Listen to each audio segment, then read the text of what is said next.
নমস্কার বন্ধুরা, আজ বানাবো আলু বেগুন দিয়ে শিঙি মাছের পাতলা ঝোল। তাহলে তোমরা দেখতে থাকো। শিঙি মাছ, আলু বেগুন লম্বা লম্বা করে কাটা, আদা, কাঁচা লঙ্কা, সর্ষের তেল, হলুদ, লবণ, গোটা জিরে, জিরে গুঁড়ো।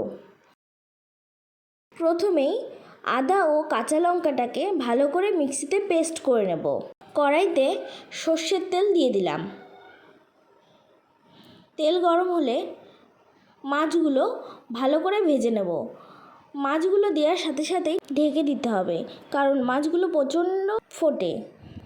মাছ ভাজার ওই তেলেই বেগুনগুলো ভেজে নেব। আরেকটু তেল দিয়ে গোটা জিরে ফোড়নে দিয়ে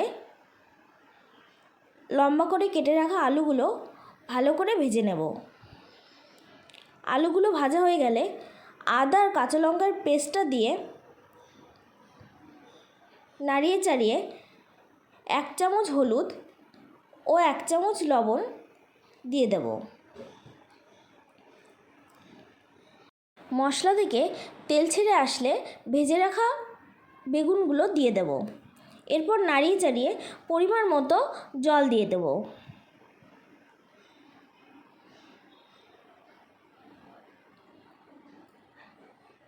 জলটা একটু গরম হলে দিয়ে দেব ভেজে রাখা শিঙি মাছগুলো।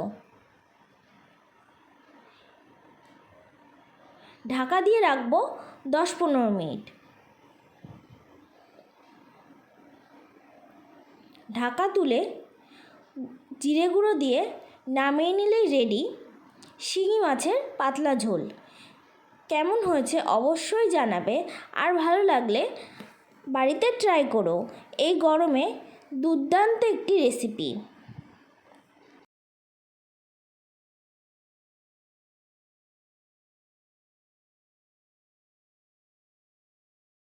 এবার বানাবো ইলিশ মাছের মাথা দিয়ে মুগের ডাল। উপকরণে রয়েছে ইলিশ মাছের মাথা, আদা, কাঁচা লঙ্কা, মুগ ডাল, হলুদ, লবণ, সর্ষের তেল, জিরে গুঁড়ো, গোটা জিরে, শুকনো লঙ্কা আর তেজপাতা। আদা আর কাঁচা লঙ্কাগুলোকে মিক্সিতে পেস্ট করে নেব। মুগ ডালগুলো হালকা করে ভেজে নিয়ে ধুয়ে নেব। এরপর ওই পাত্রেই কিছুটা জল আর 1 চামচ লবণ দিয়ে ডালটাকে ভালো করে সেদ্ধ করে নেব। সেদ্ধ হয়ে গেছে, এরপর ডালটা ভালো করে ঘেঁটে নেব। পরিমাণ মতো জল দিয়ে দেব।